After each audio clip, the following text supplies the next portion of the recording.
warahmatullahi wabarakatuh. Perkenalkan, kami dari kelompok 3 akan mempresentasikan tugas kami mengenai 4 siklus sistem dan pengendalian informasi akuntansi dari salah satu perusahaan produksi semen di Sulawesi.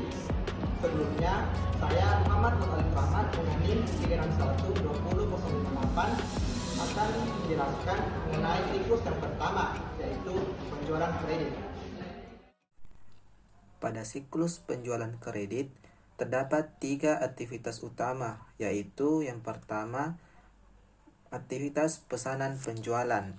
Pada aktivitas yang pertama ini, bagian penjualan akan menerima dokumen permintaan pesanan dari distributor yang telah dikumpulkan dari berbagai pelanggan.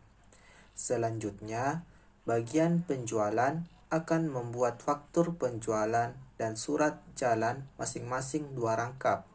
Surat jalan rangkap 1 dan 2 dan faktur penjualan rangkap 1 diteruskan ke distributor bersamaan dengan produk yang akan dikirim. Sedangkan faktur penjualan rangkap 2 terlebih dahulu diteruskan ke bagian persediaan sebagai informasi terhadap jumlah produk yang akan disiapkan dan dikemas. Produk yang telah dikemas dan siap untuk dikirim ke distributor terlebih dahulu dicatat di kartu persediaan. Selanjutnya, aktivitas yang kedua, yaitu aktivitas pengiriman.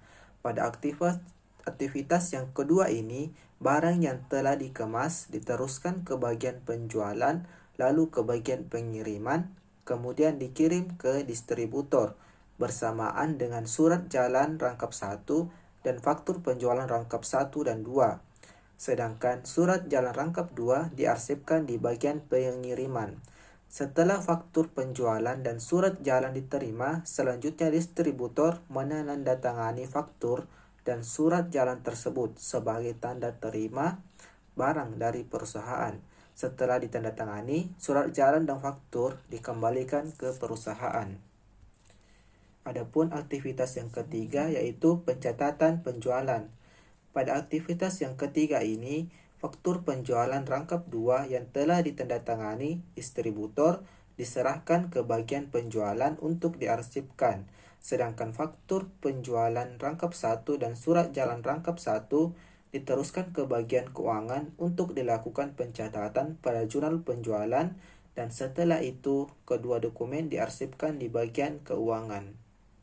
Berdasarkan DFD tersebut, terdapat satu kelemahan yang kami temukan, yaitu tidak adanya proses pencocokan atau pengecekan kembali, yang dimana hal ini bisa menjadi resiko kecurangan.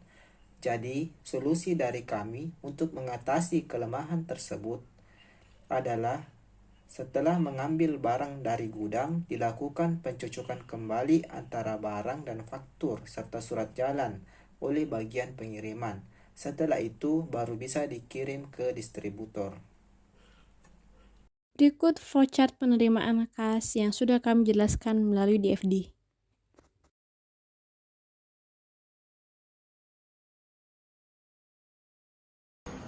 Demikian presentasi dari kami, dan terima kasih kepada guru kami dan teman-teman yang sudah nonton. Jangan lupa like, comment, subscribe.